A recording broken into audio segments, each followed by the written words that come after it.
Good evening, everyone. Welcome to the CKC channel. I'm your host, FIDE Master Kelvin Klaassen, and welcome to another edition of the Reflections. So, we have quite a nice one for you lined up this evening. Let's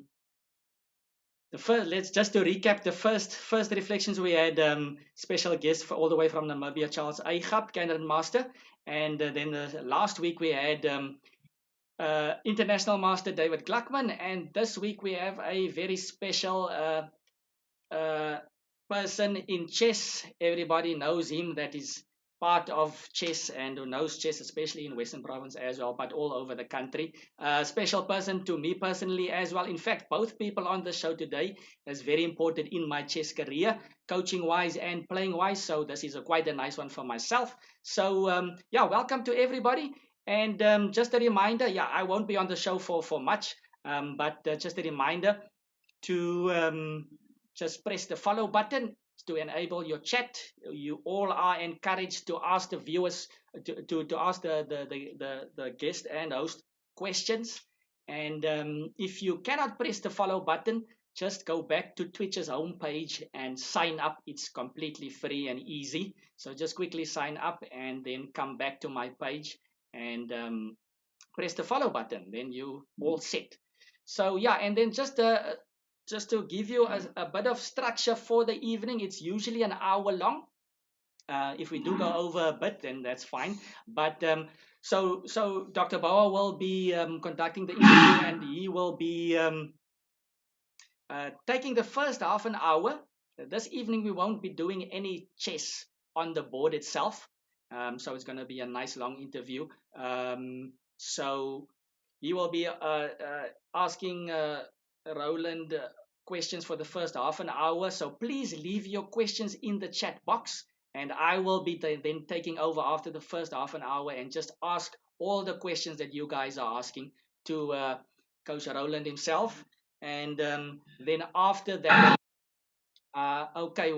thank you to Zit VP for following. Welcome to the show. And hi Zit VP, and hi Grey Old Wizard. Good evening, and good evening to all. So so after that half an hour, I'll ask all the questions from the chat box, and then Lyndon will take over again to complete the hour. And if there's any final questions, then I'll pop in to do that. So enjoy, guys. If you are new to the show, don't forget to press the follow button. There's lots more to check out on my channel. You can also visit the YouTube channel Kelvin Klaassen Chess to check out lots more. So I am going to take it over to the library. So over to you, Lyndon. Welcome, Lyndon. Thank you very much, Kelvin, and good evening, viewers. It's lovely to be with you again on this Tuesday, our third edition in this series. And thank you very much for tuning in tonight. Ladies and gentlemen, I've got a very special guest with me tonight. His name is Roland Willenberg. And Roland has been a personal friend of mine for probably close to about 35 years, because I actually got to know Roland when I was probably about 12 or 13. And one of the special things I remember is in my second national championship, Roland, I actually played against you in 1988 in April at the Westeridge Civic Center in Mitchell's Plain. And that was my first encounter with Roland. But of course, I had seen him before then at one or two other tournaments, but that was my first match. And ladies and gentlemen, after that, when I came to Cape Town to study in 1991, Roland became a mentor in chess and later on a mentor in my life as well. So Roland has meant a great deal in my life, and tonight it gives me a privilege and honor to interview him a bit about some of his things in his chess career as well, so that he can share with us as viewers and listeners some of his philosophy. So Roland Willenberg, welcome to the show. Thank you, man. It's a pleasure and an honor to be a guest on such an esteemed program. I've been following your other guests, and mean to be in the this 2 IMs, or 1 CM and 1 IM, and now just a normal 0 M. Although I've got a FIDE instructor title. That's the title that I've got. But I think, Roland, you much more than the title, because I think, as Calvin said, you are well known in the Western Cape, well known in South Africa. But the question for me is, Roland, when did it all start for you? Back in the 70s. Tell us a bit about that. Wow, you must know that I got introduced to chess at a very, very late age. I was in grade 11 at that time. It was standard 9, and that is the first year I played a competitive game. We used to love. We were a lot of brothers, and because we lived in a tough, rough neighborhood, our mom would get us off the road as soon as the sun goes down. Then we must be in the house. And normally you ran in because it would be more embarrassing if you have to get you out of the road with a slipper. So you'd make sure you get into the house before the sun goes down. And then it left us with a lot of time as brothers, and we loved indoor games. And our main game then was, believe it or not, it's that drafts, that checkers. We didn't know chess at all. So when chess came onto the horizon, we were absolutely fascinated. Believe it or not, we played no other games. We were completely obsessed with this game. So that was late in my career. I had only one more year of schooling left, and I made sure that I got my Western Province colors. In 1979, I got my colors for the very first time. Roland, that's a long time ago. Long time. Professor Dr. Richard Reeve was still the manager of the first Western Province team. And the only place that we could challenge was Boland. And that was our road trip. That was the road trip for that year. And I can tell you even who was in that team. People like Bouah, Mark Lewis, Norman McQueen, Llewellyn Jagels, Pather. I remember that whole team because you remember I've got a chess brain, so I can remember every single detail. Other people might not be able to do it, but I can. Roland, and I think that's going to be something that we're going to come back to definitely about those early years. But one of the other things that you are synonymous with is, of course, the Chess Club Steinitz. Tell us about those early years of Steinitz, and how did it come about that you guys decided to form Steinitz Chess Club? Well, I must tell you that when I came into the club with my three brothers, the club was operating more on a social level. We were not in a competitive league yet, and it just so coincidentally happened that Mark Lewis decided to move from high school Arcadia to high school Spesbona. So Mark Lewis was going to do his grade 10, 11, and 12 at Spesbona. And Mark and his dad and people like Norman McQueen and Majid and Otel and Tel Marcus, they were already a group, but they were just playing amongst each other. And then when they approached me and my three brothers, we decided now we're a big enough group to join the Western Province League, and we handed in our constitution, and that's when we formed the club. And it was the club, as I said, it's been in existence since 1977 officially, and I would say that the main catalyst for me to join the club was my friend at school, Mark Lewis. We actually realized we all stay in the same underprivileged area, believe it or not. It's an area called Bonteheuwel, which you will not walk through very easily because it's a very dangerous place supposed to be. But that's where we started our chess. And there was one guy that was a little stuck up, and he said, what good can come from people in Bonteheuwel?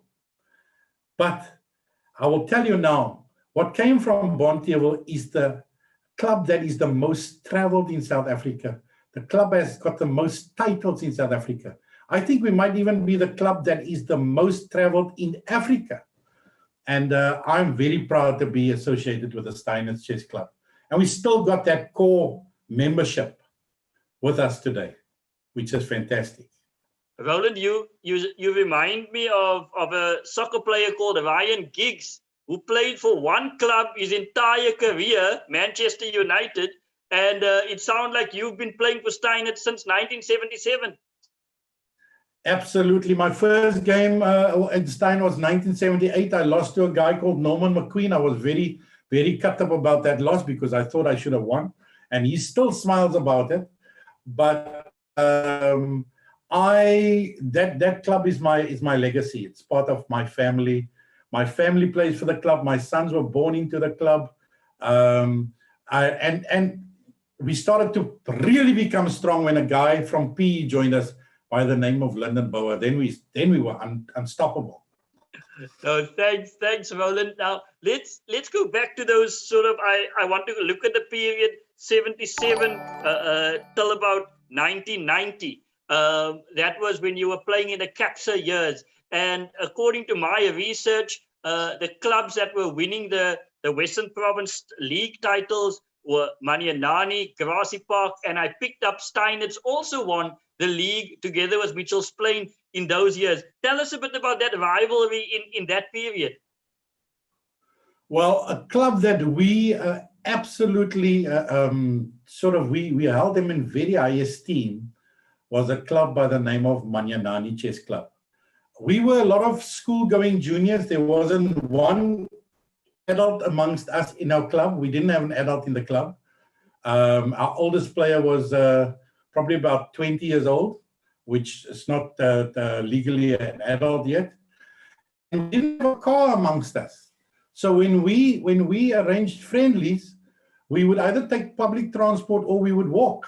And Lansdowne, actually, it's about a 15-kilometer walk from Bonteheuwel. And we would walk as a club to Lansdowne to play against Manyanani, only to get thrashed by these guys. And walk again, tail between the legs, back to Bonteheuwel and discuss what the Manyanani guys then had guys like Gordon Lawrence, Fasig Mani, Tommy Vleers, Lionel van der Horst, and we looked up to that club. They were our heroes. But 2 years later, we thrashed them. 2 years later, we thrashed them. Those times, Manyanani was really experienced. They had that age on us and experience, but we picked up on that very quickly. Mitchell's Plain was our fiercest rival stuff.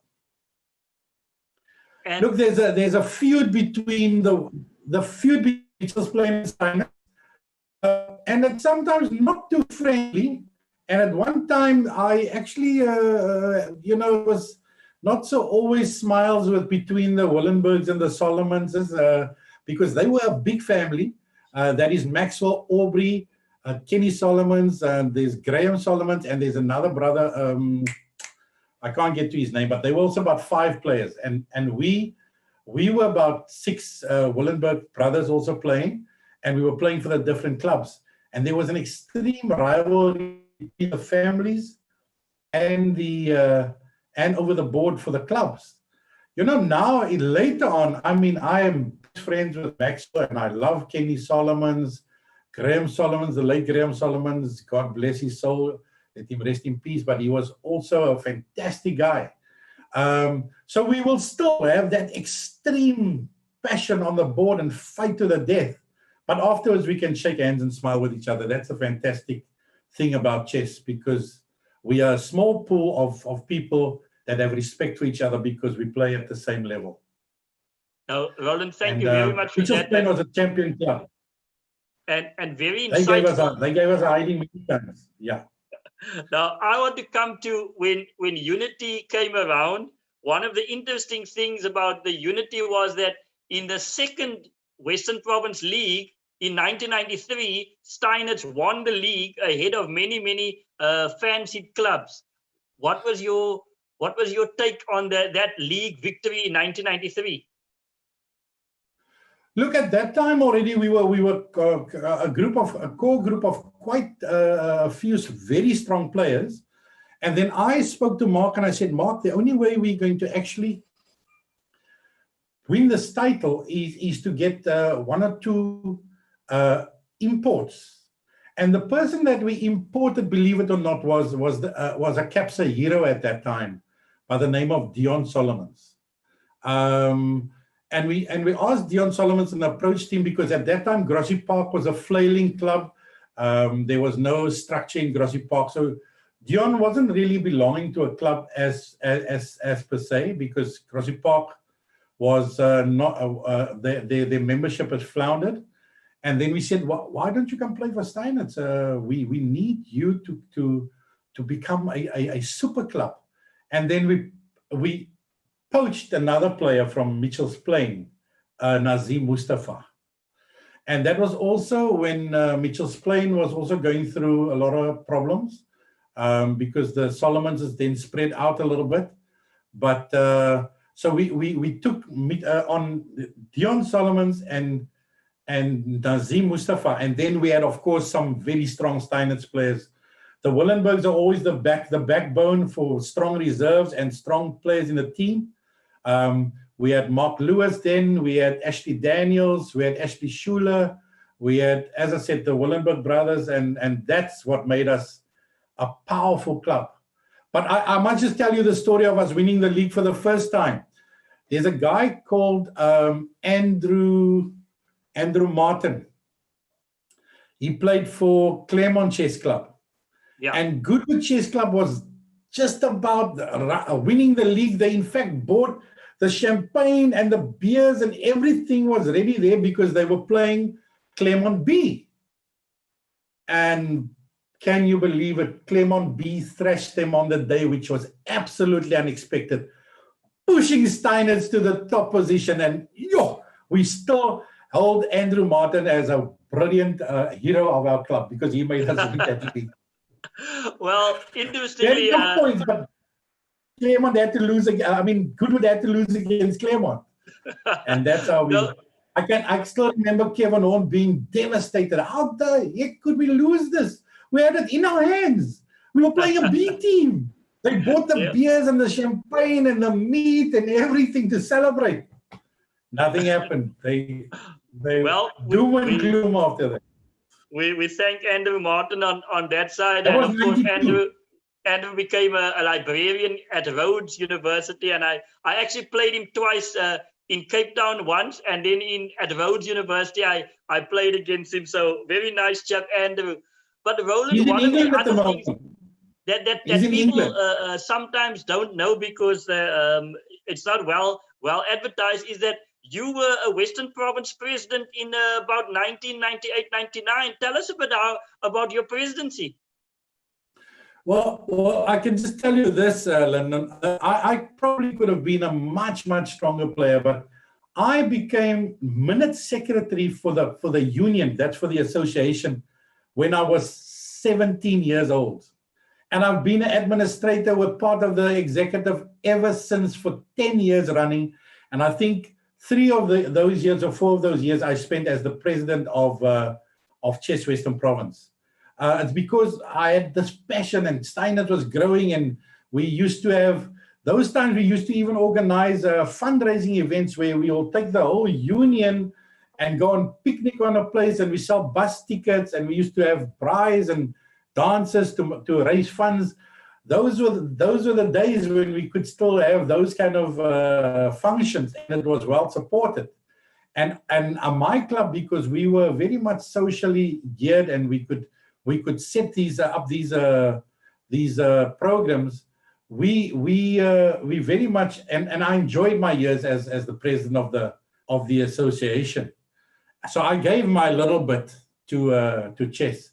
And as I said, after that, the reins was taken over by, I think, yourself. You took over after me, and I took the reins. Graham Atwood was just after you, and then I took over from Graham. Oh, yeah. That's correct. And I think that was part of my formative years. As I said, I couldn't focus on my game so much because I was so much involved in the admin. Organizing. Even the admin of my own club, at some point I was holding my club together by little strands because my club was just almost gonna be floundering and everybody was doing his own thing, and I just had to hold us together. It was No, tough. We had some tough years, but we persevered and we made it through those tough years. And that you did. And Roland, so what I'm examining tonight is that I've looked at you as that player there with Steinitz, and then you're playing with the winning of the league, and then your presidency. But one of the things in the last 2 decades is many people know you as Coach Roland. So how did it come about that you decided to become a coach?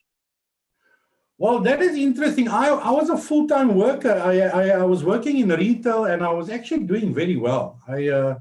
I could have probably have gone a little further in retail, because I decided that from a salesman, my next step up would be manager, and my next step would be senior management, and then even a store manager. So that was on the cards, and I did the management course. I actually finished top of the 40 people group that did the UNISA course for management. And it looked all set for me to be in management, but I didn't enjoy it. I was always thinking, never thinking that one day chess would put bread and food on my table. I never actually thought that, because as a player, if there's a tournament, I just look at the schedule when the rounds are. I don't even look at the prize money. Why? Because I'm never in the prize money.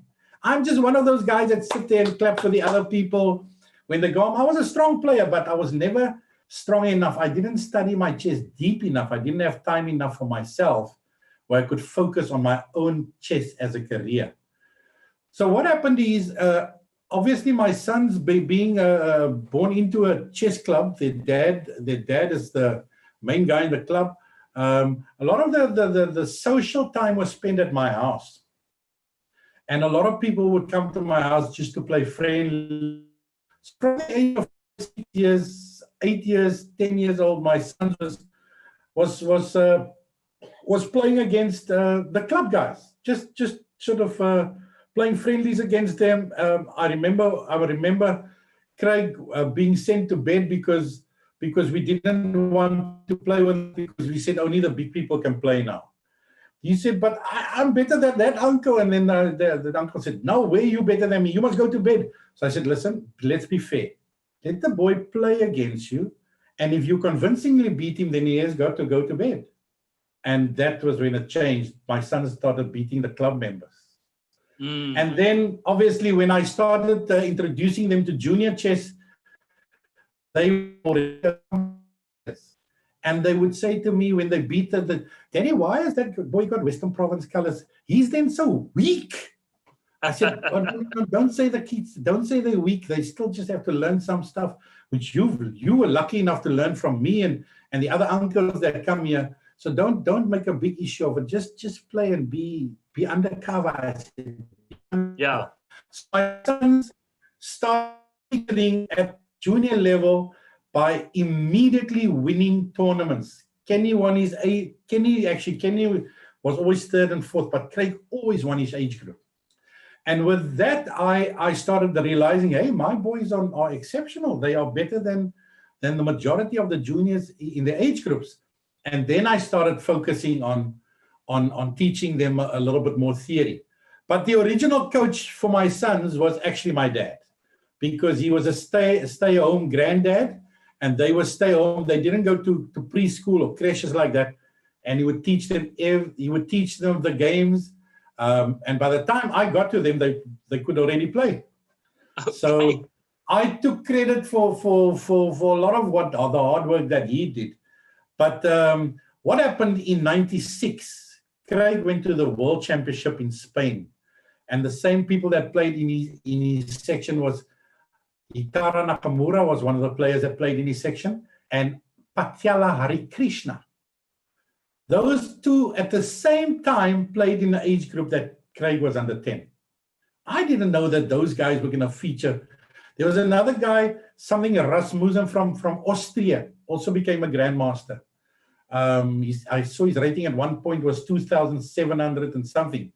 And yeah. Craig actually beat him at that tournament, but then he was still a baby of under 10. But what happened is, after we came back, the U magazine and the Huisgenoot, which is just the English version and Afrikaans version, they did an article on this family that stays in this underprivileged area of Belhar. That time our area wasn't actually that bad. It wasn't that underprivileged. They were exaggerating a bit, but they did the program on the coach and the two boys that were so good from Belhar. Who are these two boys? How did they become so good? Who is their coach? And all that came in the feature of that article. And that article was widespread. Obviously, the Huisgenoot and the You magazine has a huge following. And what happened, as I was at work, people started phoning me, are you Mr. Willenberg that they are featuring in that magazine? I said, yes, that's me. He said, is your sons that are so good? I said, yes, that's me. They said, can't you coach my child? I said, listen, I can't. I'm in retail. I work almost 7 days a week. But what I will do, I'll take your name down, I'll scribble. But I've got this idea that I might start full-time coaching in about 6 months' time, in a year's time. I've got this idea. And I took about 50 names. And I looked at this. And I asked myself, listen, if I charge each person, let's say 100 Rand a session, and go to that person's house, if I do 4 sessions a day, it will be 2,000 a week. And in the year 1998, that was a lot of money. I was earning that time about 7,000. So I calculated that I can earn 8,000 Rand a week if I have 4 lessons, 8,000 Rand a month if I have 4 lessons a day at 100 Rand a day, which would be 2,000 for the week times 4, which is a month, which gives me 8,000. And I'll only be working 4 hours a day. I thought, no, man, this can't work. But it can work, but it can't work. Should I or shouldn't I? I was at that. But I eventually took the plunge, and I've never, ever looked back since then. I realized that I have, I'm going to just tell you a quick story about when I was coaching at a school in town, Jan van Riebeek Hoër, in Kloof Street in town.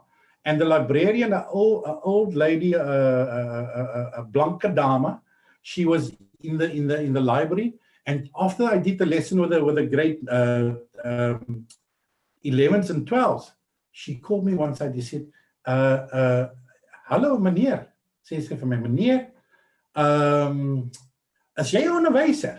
Ek sê, nee dame, ek was nog nooit onderwys. Maar jy het seker al voorheen onderwys. Ek sê, no ma'am, I've never ever had a job of onderwyser. Sy sê, meneer, but that can't be. Dan is dit mos 'n groot verlies vir die volk, sê sy. Groot verlies vir die volk. Sy sê, daai kinders het gehang aan jou lippe.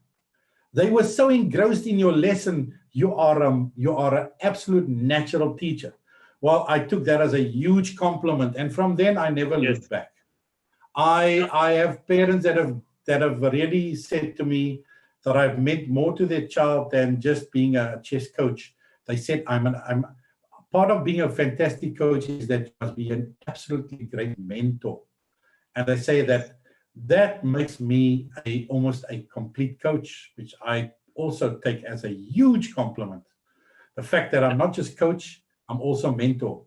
I mentor their kids, and I give them the sort of, I don't talk to a child as if he's a child. I sometimes put him one level higher, put him and raise his sort of, I talk to him like he's an adult, as an intelligent, but still keeping at the level where he can understand me. And that's what the kids appreciate when you always say, hey, hi, this guy's talking to me like I'm a big person. Like I'm a person. Now, Roland, that's a fantastic story and a lovely one. And I see that you are wearing the Western Province shirt that they also took on the Cape Times in 2015. Remember this pose? I remember that pose very well. Now that meant that you are now in chess coaching more than 2 decades already. What is your coaching philosophy generally? Well, one thing I believe is that if you want to be a good coach, you must actually know what makes your player. You must know what makes him tick. You must be able to read him almost like a psychologist, where you can know what is his strengths and what is his weaknesses. and praise him for his strengths and nurture him in a very tactful way for his weaknesses. And different strokes for some kids, you can be a little firm. Some kids, you got to be very tactful, but you got to know what makes your player tick. I'm just going to give you one list. In 2000, you must help me if I'm correct, we had a team from Norway visiting with Simon Amtestein. Was it 2004. 2004. Well, I sat across the table from this great man's Grandmaster Simon Amtestein, who wrote a book on Magnus Carlsen because he was the original coach for Magnus Carlsen. And I just asked him, I said, Simon, can you in one sentence give me advice on how to coach my students? But it must be one sentence. So he thought about it and he said, you know what, Roland? He says the best way to help your student is to actually go through their own games and nitpick on the weaknesses and reinforce and the strengths. But you will go through their games, every individual game they play, so that they repeat mistakes. Yes, there'll be times when they will repeat the same. Like, for instance, when you tell a kid control the center, it's a little abstract for them if they're not that experienced. But the more you explain, the more you actually understand that they understand the concepts, then you move on. But you nitpick on their game. And I think that I've followed that philosophy of looking at the child's game. Then I can read where his weaknesses. Why did he keep it together for so long and then hook up? Was the time pressure a problem? Was his confidence a problem? Why did he move his knight back when he should have come forward?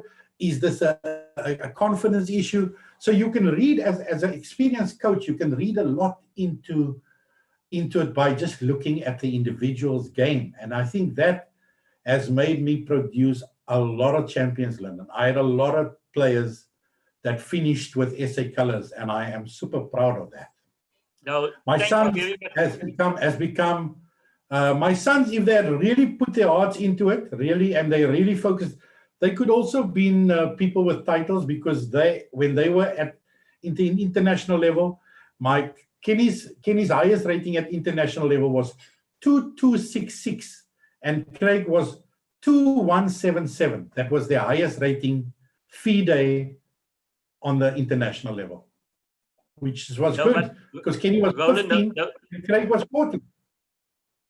Well, Roland, I can tell you that your philosophy definitely stems with what many of the Russian coaches would say is to look at your own games, to find your weaknesses, and constantly go over that. Roland, I'm going to give over to Calvin. To Calvin, because some of the viewers have some questions for you.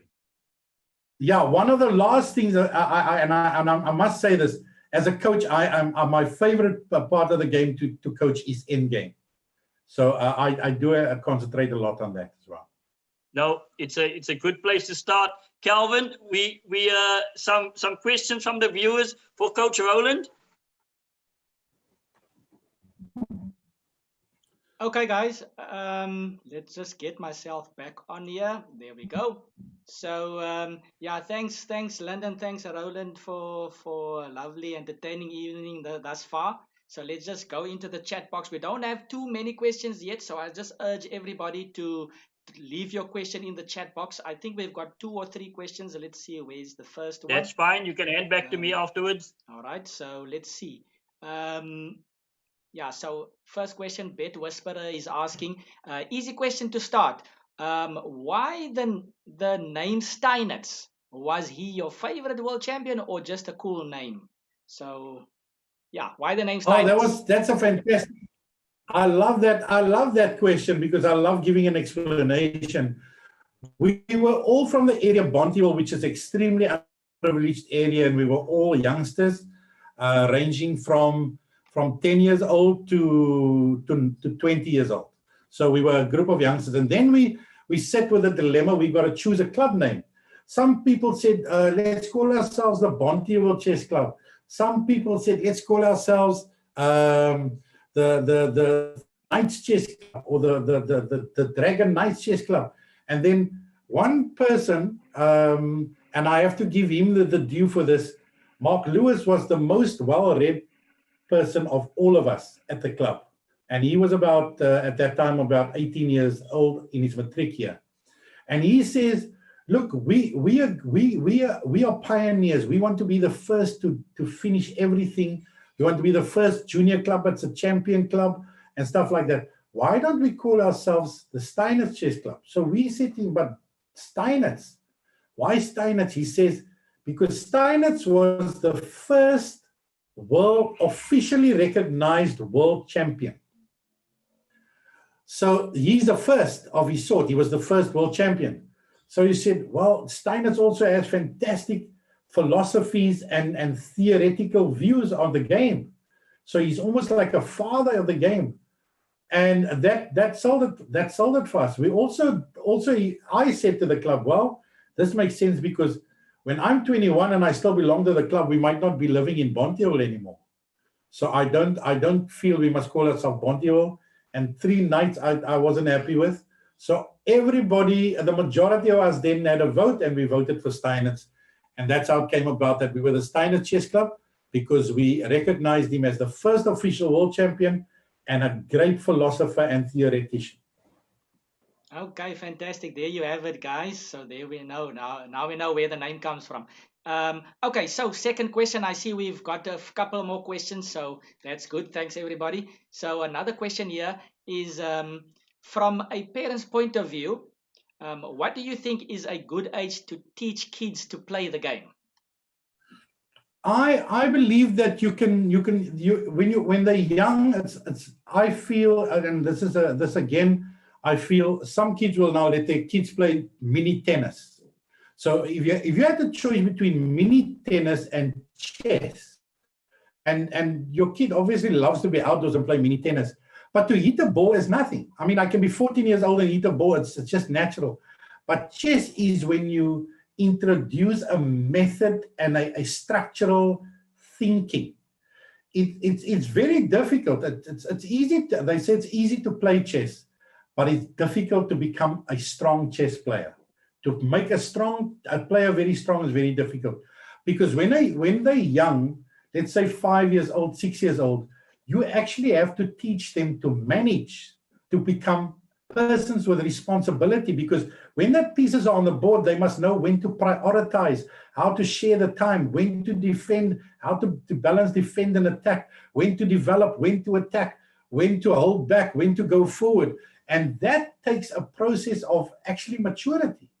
So I feel when you can start investing in a child from about the age of 5 years, even 6 years old, and start introducing that principles and making it fun, because I believe at the beginning of it, you must teach them fun openings and little traps and stuff like that, just making it a lot of fun. But as they go along, you start throwing in the little bit of concepts with theory. So I feel the ideal age for me is actually 5, 6 years old, just introducing, and then from 8, 9, you'll be amazed at the maturity that these kids will show. Okay, fantastic. Thanks, Coach Roland. And thank you to Wayne Minis for following, and thanks to everybody else who started following us this evening.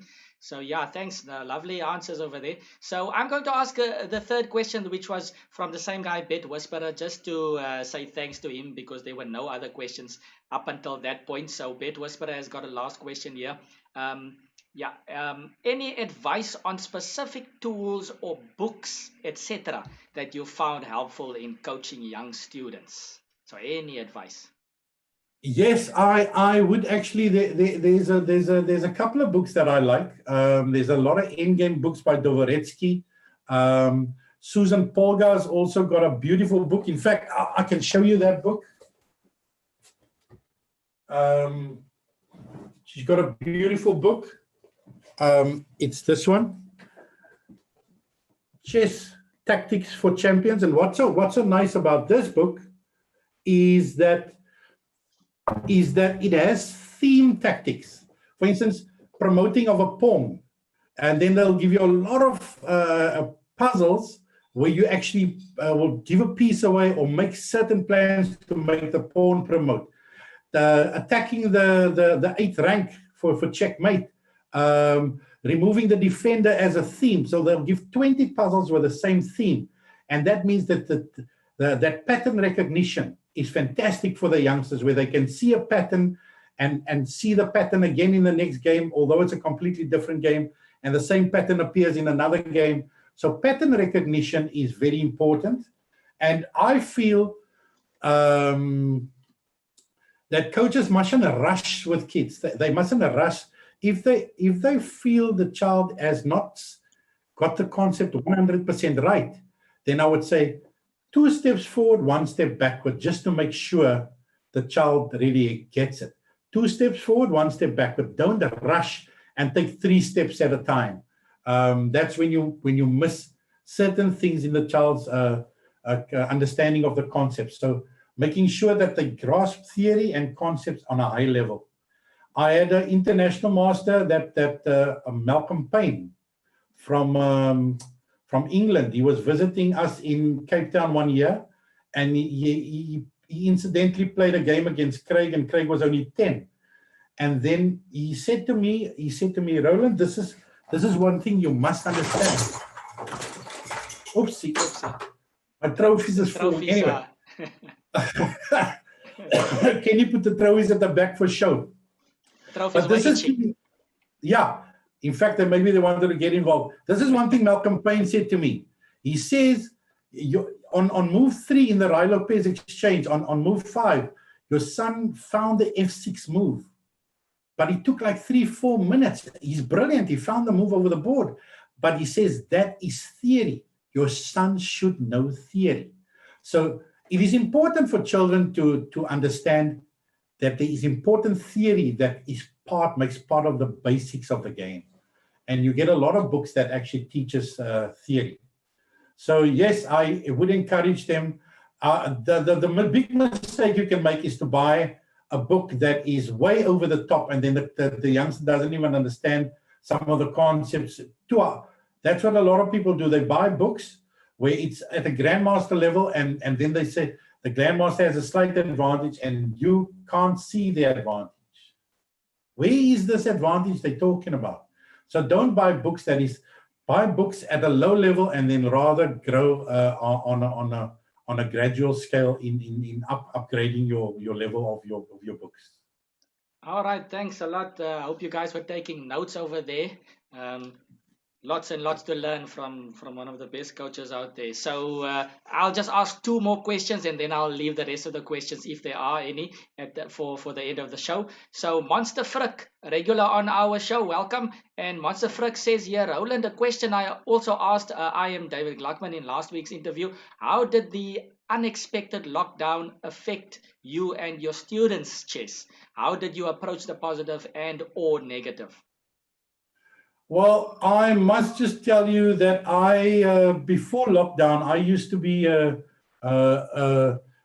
they call me a BBT player.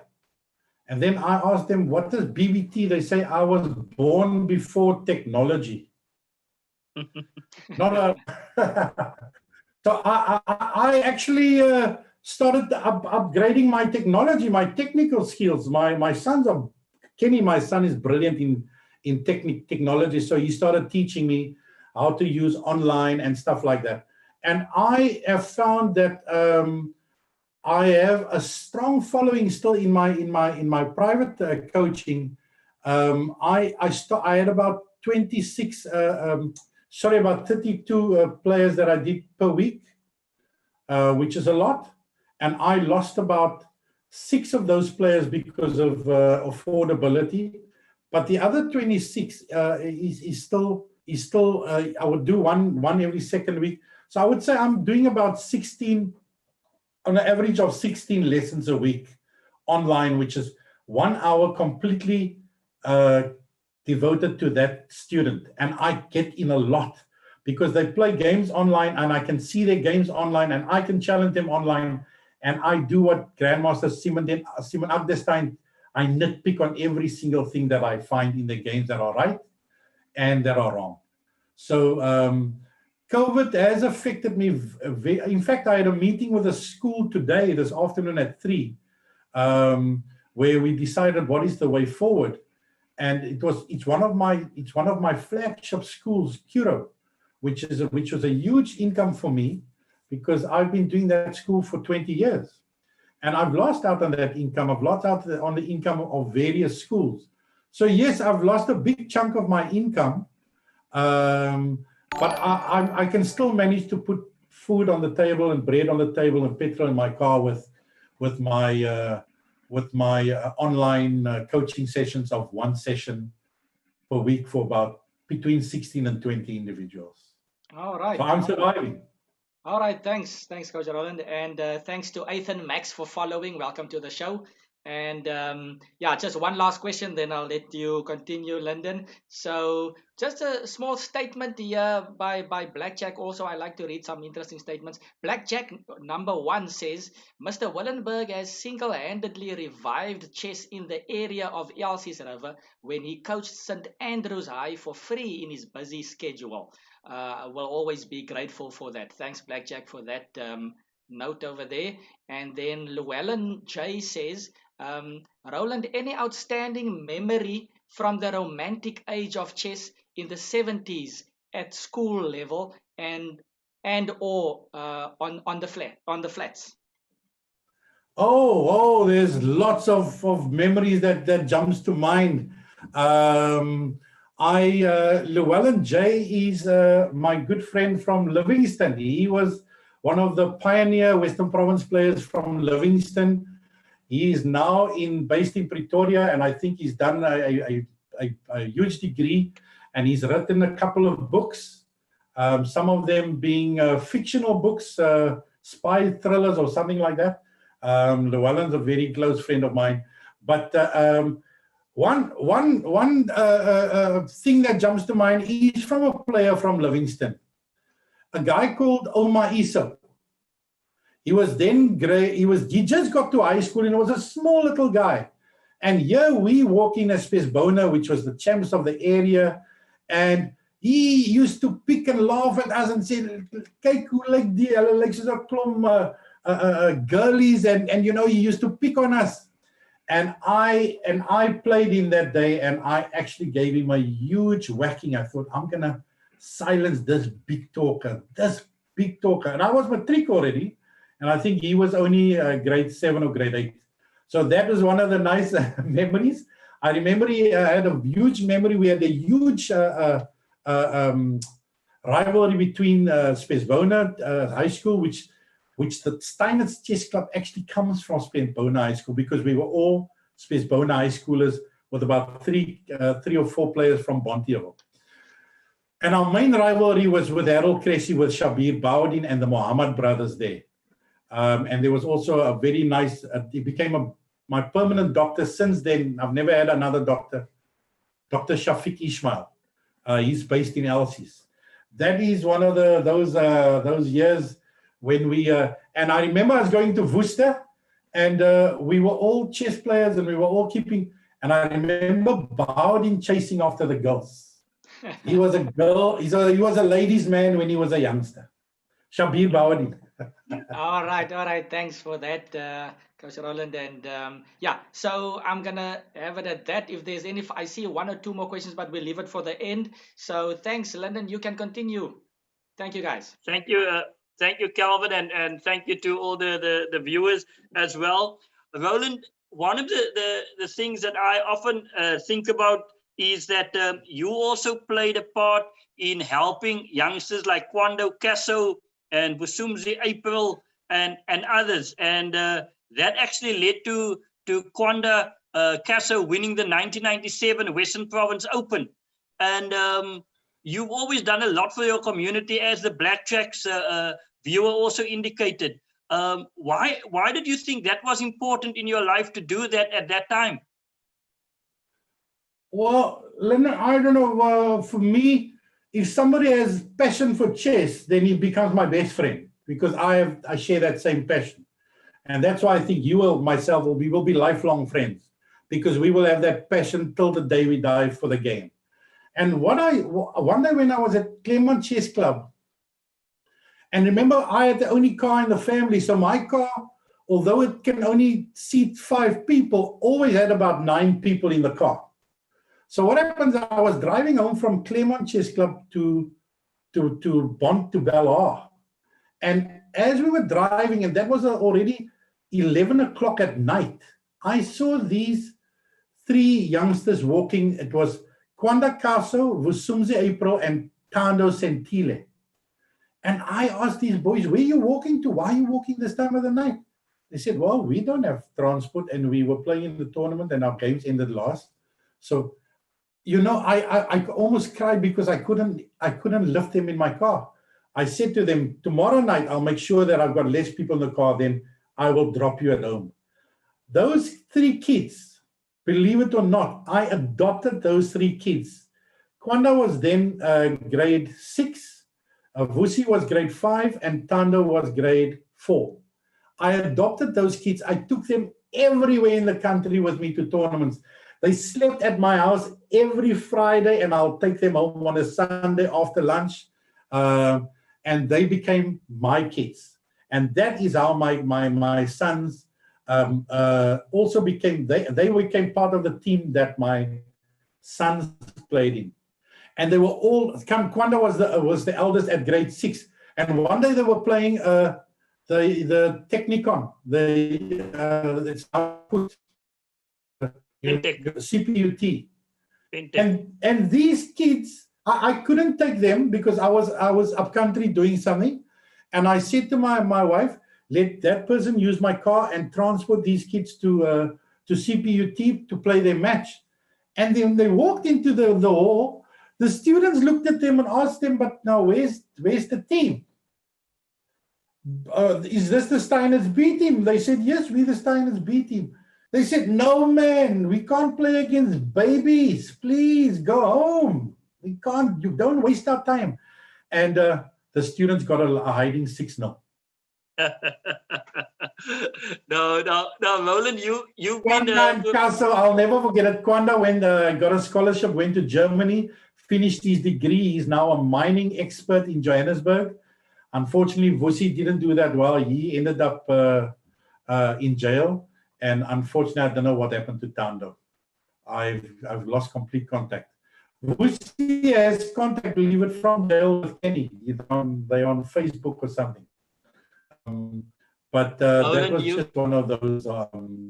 Roland, you have Kenny and Craig as 2 South African junior champions, and they've continued to excel even with Steinitz as well. I lost you there for a minute. Not a problem. Roland, you have Kenny and Craig as 2 South African junior champions with multiple titles. You must be an incredibly proud dad. How does it feel to know that you've nurtured those young champions and today 2 top coaches in their own right as well? Well, one thing I instilled in them, Lyndon, and from a very young age, is that you have to fight for what you want. You can't just accept that it will be handed to you on a plate. And where they actually better than me is, I think their whole psychological makeup is that when they get into trouble, it seems like the strength then only comes out. And my 2 sons differ very, very much. The one is aggressive and the other is very calculative. The one is speculative and the other one is calculative. But when I was extremely proud is when Craig beat a Russian at the World Champs by the name of Adam Tukayev. And the Russian's rating at that time was none other than 2,344. And Craig was on a rating of about 1,900. And Craig beat this guy in an end game that, soos hulle in Afrikaans sê, skrik vir niks. Craig really put on an end game. And that is what I told my kids, that the game was over. Somebody said to me, hey, I see your son is seed number 1, but you see he's struggling against that boy there, and that boy is not even a high seed. I said to him, but listen, do you realize that this is still the middle game?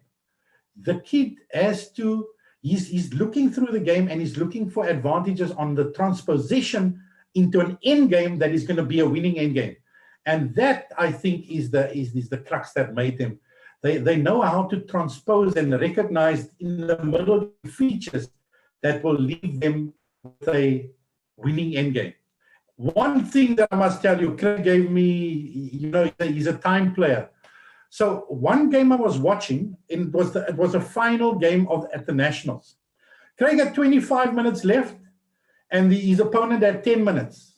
And Craig was in a very strong position, and I could see what move he had to make next. And I was watching the clock, because then you could still spectate from the side, not too far. You just have to stand behind your youngster. And Craig used that 25 minutes, and then later on he had like 7 minutes, but he hasn't moved yet. And now my nerves couldn't hold it. I wanted to climb out the walls, and I thought, no, my nerves can't hold it. I'm going to leave. I can't watch this anymore because he's going to think all his time away. So I left the wall. I couldn't watch anymore. My nerves just couldn't handle it. And then after about 20 minutes, Craig came out with a smile on his face, and I said, what happened? He said, I won. I said, no, Craig, explain to me. You explain to me, please. Why did you have to think 18 minutes for a move that I saw in 1 minute? And you also saw the move. He says, yes, I saw the move, but that was not enough. I had to see the idea for what game plan have I got to winning the end game. And once I had that game plan, it was like a walk in the park. So why were you worried? He actually taught me a big thing there, which is fantastic. No, those are important lessons. Now, Roland, in the last 20 years, you mentioned that your chess club, Steinitz, well-traveled, most decorated club in the country. What did you ascribe to the success of Steinitz in the last 2 decades? To my right. Like this. Lyndon, if I had to just put it in a nutshell, I would say, I'll give you an example. Some clubs, there are 6 players. Then the one player finishes his game early, and when you look, where is he? No, he's left. But he's not even watching the game of his comrades that's playing, and his other fellow players that are still battling. He won his game quickly, and that's a good excuse for him to leave. That's not the case with Steinitz. The whole team will be there, urging each other on and watching each other's games with absolute intensity. I remember one day Schuler making a mistake. We were playing against Manyanani, and he made a mistake. And after he made the mistake, everybody jumped up from their boards. They were still playing, and they went to Schuler and said, how the heck could you do that? Couldn't you see that and that? Everybody was on top of Schuler. Then one of the Manyanani players said, I don't want to belong to that club and make a mistake because those guys will lynch you. It was just our passion. But one thing I think that made us the well-traveled, you see, to be a strong club, there must be a strong camaraderie between the players. They mustn't just be players on the board. They must almost be friends.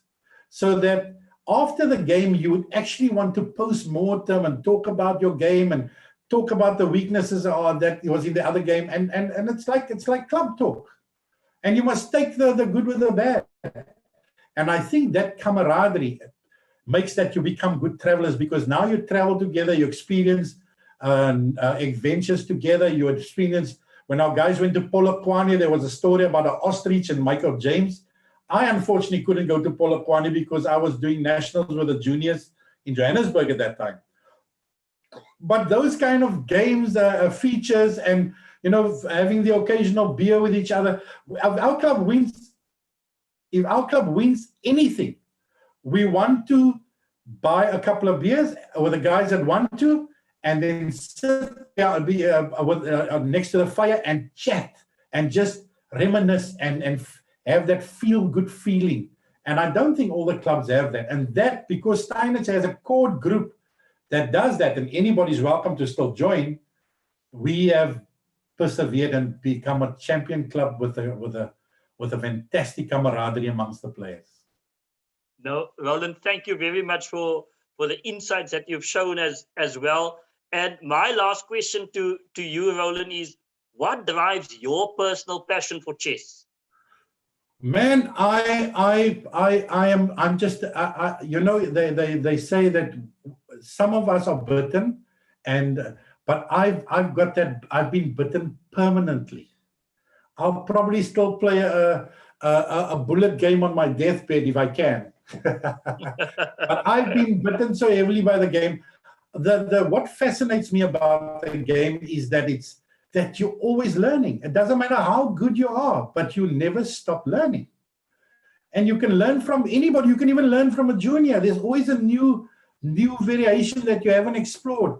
And for me, that is what makes chess so fascinating.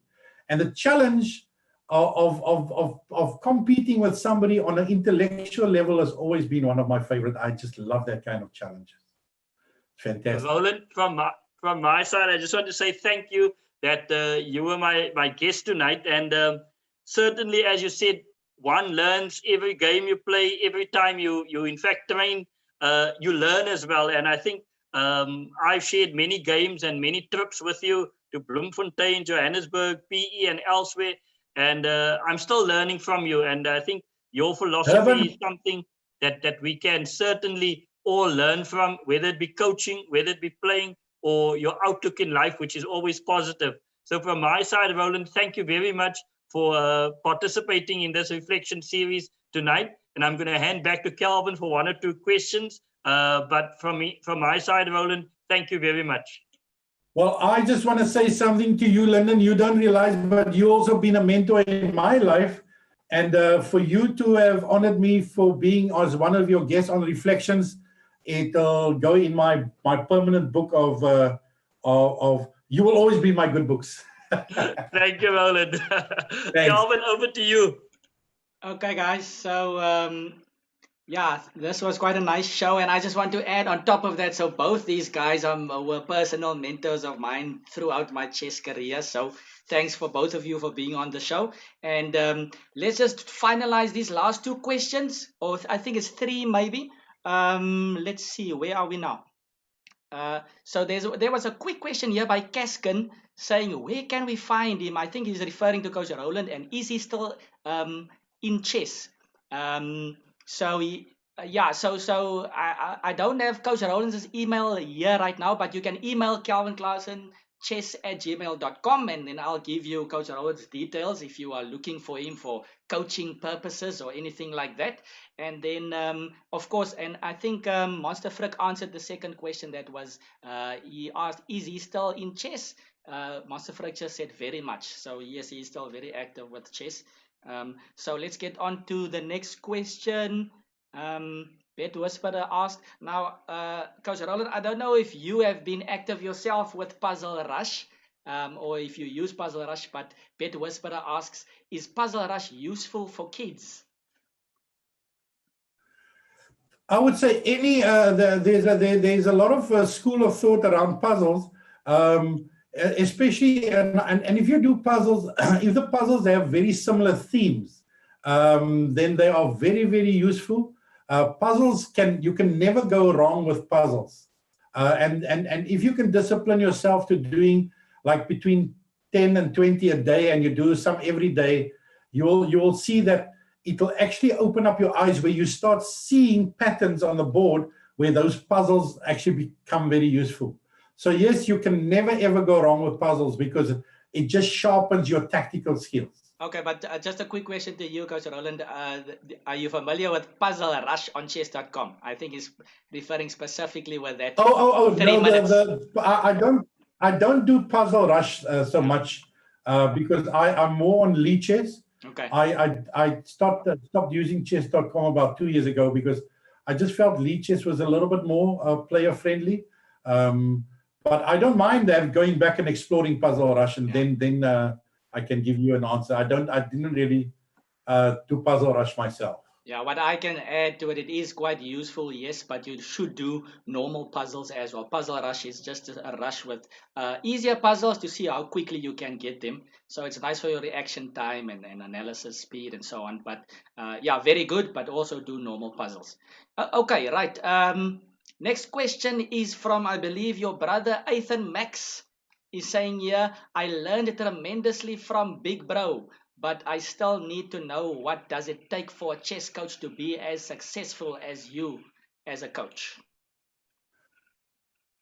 Man, I can't really answer that myself. I just find that I'm very loyal. I'm a very loyal coach. So if you're my student, you're my student for life, and unless you plan to move. I would actually also say that you must also recognize your limitations as a coach. I'm a very, very strong coach from formative stage, and I don't really like coaching to teach a kid how to play. Pawn moves 2 and a rook moves a bishop moves diagonally. I hate that part. I feel that is the toughest part of coaching, to teach a youngster how the pieces move. I love to get them where I start teaching them to understand concepts. And for me, because I've got a very strong a way of teaching with stories. I'm a storyteller when I coach. So I would make a kid understand, tell him a story, and then bring the chess relation into the story. Now, I said, a knight, for instance, I would say, why is a knight called a knight? Why does he wear this? Because a knight is a brave warrior. He's a warrior that wants to be in the face. So you must always think 3-4 times before a knight moves backwards. A knight wants to be involved, and you get that kid to understand, hey, I must think twice before I move my knight to the away from the center, or I move it to the back. I must almost write an, I said to my students, you must almost write an essay on explain to me why your knight didn't go forward and why your knight went backward. That's how strong I need an explanation, is why is the knight not jumping to the middle, and what was the reason for the knight jumping to the side. So those kind of things in a very storytelling way and in a very jovial way. And with some kids, I will be more storytelling than with others. With others, I'll be more to the T. But after, I know my limitations. When they get to a rating of about 16 to 1700, then I actually feel I must push them onto a stronger coach, which is more, focuses more on in-depth variations and theory of openings. I am a more teacher coming to the class without a book in his hand and writing the lesson on the board kind of thing, where I teach you very strong the understanding and mentoring you on concepts. But when it comes to the deep level of chess, then I shift my students onto coaches like Dr.Bouah, Craig Willenberg, Calvin Klaassen, Watu Kobesi has been given a couple of students from me, because I feel then they become almost more specialists in what they do.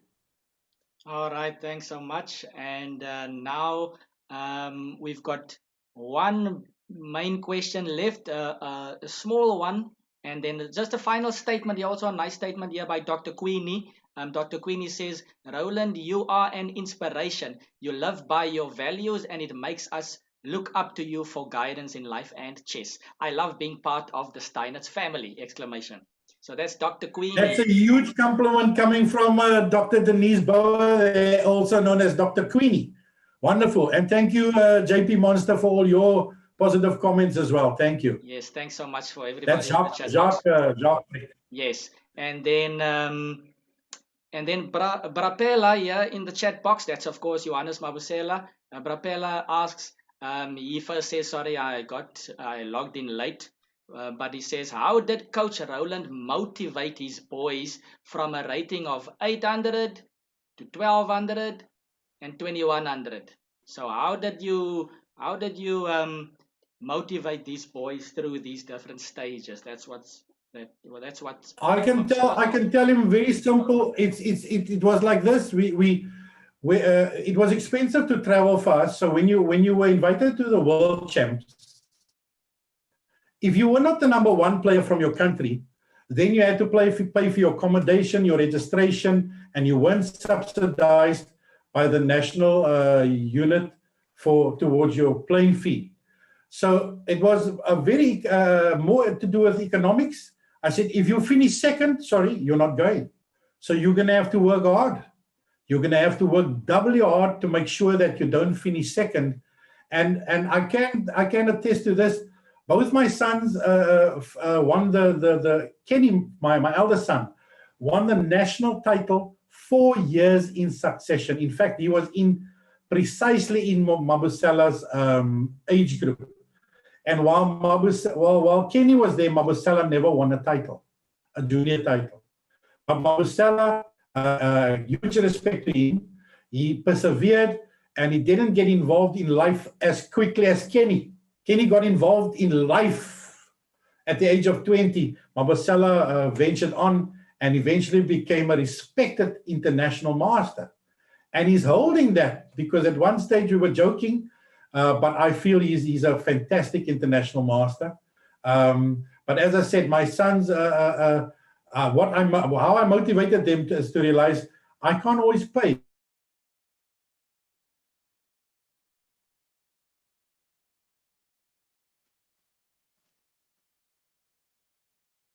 Guys must help me by winning and by focusing and by working. And we did put in a lot of work. And there was a lot of mentoring from the Steinitz players itself. I wasn't the only coach, believe it or not. Lyndon was a coach. Mark Lewis was a coach. Norman McQueen. We all had a part in shaping these boys to become such champions. It wasn't just me. I can't just take all the acclaim for that. And my sons loved it to play against the older players in the club. It just incentivized. They love beating the adults. And that's how they became so strong. All right. Thanks a lot, Coach Roland. And thanks to everybody in the chat box. And just a last, I almost want to call it a rhetorical question. So this question over here, I purposefully left for the last question, which is coming from King Ulster. And then, we'll have our final words after this question. So King Ulster says for Roland, who's honestly stronger, Eastern Cape or Western Cape?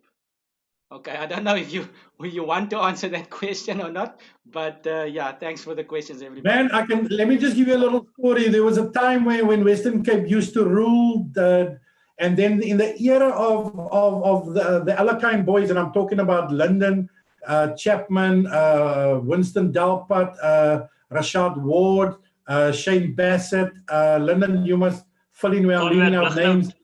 Conrad Bluchnow. That was a team of note.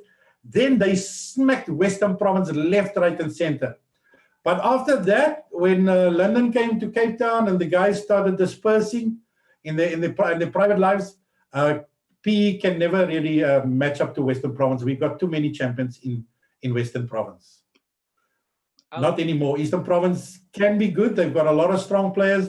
I've got a lot of respect for Ewan Kromhout, for Jacques Opphoff used to come from there, Warwick Erlang. There used to be a lot of strong players.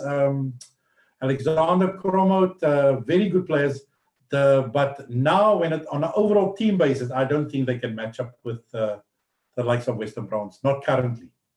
All right, there you have it. Thanks, Coach Roland. There you have it, King Ulster. And that's basically the end of our show, guys. So, just the final statements here, and then I'm going to let Lyndon tell us who is next, who is our special guest next week. So, King Ulster says, great storytelling and wise words of guidance. And Grey Old Wizard says, thank you, Calvin and Dr. Bouah, for another great reflections. We will always be grateful to Coach Roland for identifying our son's talent and encouraging us to get him private coaching. That is from Grey Old Wizard, who is, I think, Paul Wilson. So thanks so much for the... He's boy. His boy James Wilson and the young little girl, Baby Chocolates, which is Emlyn Wilson. They are now featuring very, very strong. In fact, I'm proud to have them at the school where I coach. I still got some influence on them, but I always encourage if you want to really see your child grow, it pays to actually have a mentor and a chess coach that works with them. That always pays. Fantastic. Okay, thanks so much. Yeah. So I just want to thank both of you guys. Thanks, Lennon, again for hosting this great reflection show.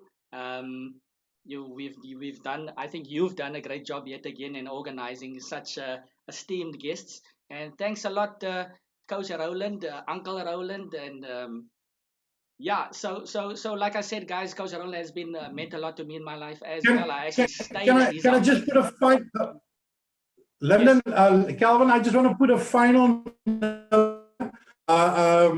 I just want to say my relationship with you as a person and how I've seen you grow from strength to strength in your coaching career and in your playing career. And I can tell you this, Calvin, you've proved to me that hard work pays. Have you seen you sit in your room for hours and hours because you as you said, you used to stay with me. And I used to encourage you and used to support you. And you have now become one of the senior Olympiad players, which is something that myself and my son never, ever achieved. And that is a huge achievement because then you're rubbing shoulders with the best in the world, with the Magnus Carlsens, with the guys from America, Wesley So, and what's that other guy? Nakamura. The main guy from America, board one? Nakamura. Nakamura, and there's another one. Caruana, that's yes. And rubbing shoulders with that and meeting legends. For that, you need to be at the Olympiad. And I feel, Calvin, the fact that you've represented us at 2 Olympiads, am I correct? Yeah, I do. I've been at the I feel that that hard work that you put in has paid off. And as a coach, you have great respect in the Western Province. Coming from the Eastern Cape, you've become one of the most respected coaches in the Western Province. And look what you did online. You immediately saw a gap with this streaming. And I hope your streaming goes from strength to strength, where all the guys will come to you and want to be on your streaming channel. Well done to you there, Calvin. Thank you so much, Coach Roland. Thank you very much for those kind words. And yeah, thanks a lot for you for joining us this evening. Like I said, Coach Roland has been very big in my life chess-wise. And yeah, like I was saying, I also stayed at his house for a couple of years. And I have also played for his chess club for about more or less 10 years. So I can also give some credit to Steiner's Chess Club for my chess playing career as well, and improving and so on, and the camaraderie that these guys have been talking about. So yeah, thanks so much for joining, and I really appreciate it. And thanks so much to both of you guys for a lovely show. VP, yo lekker ding. VP, yo lekker ding. So that's my chant. People know me for my chant. That's why I made the ad like that as well. So thanks so much. And London, who are we seeing next week? Well, Calvin, Roland, viewers, we started off in Namibia. We went outside of the country. Then we had International Master David Gluckman from Cape Town Chess Club last week. And this week we have Coach Roland from Steinitz. And next week we're going a bit to Bloemfontein. We're going to be interviewing Wonderful. Piet van Zyl. And Piet has joined the show, Calvin. He was your first one tonight, Zit van Pyl. And thank you for following Piet. And we will see Piet next week when we interview him on his more than 55 years of chess. Fantastic. Can't wait to have Piet on the show. And thanks. I thought it was him with the Zit van Pyl over there. So thanks so much for following. And yeah, so we have a lovely show waiting for you guys next week as well. So I want to just thank everybody as well in the chat for throwing in the questions and for supporting. And if you haven't pressed the follow button yet, do so right now and activate the chat box. So thanks to everybody out there. I hope you enjoyed the evening. Thank you, Lyndon. Thank you, Roland. Thank you, Dr. Bouah, and thank you, FIDE Master Calvin. Well done. Thank you, guys. Thanks, Roland. So much, guys. Cheers. Have a nice evening. Right. See you. Bye. Bye.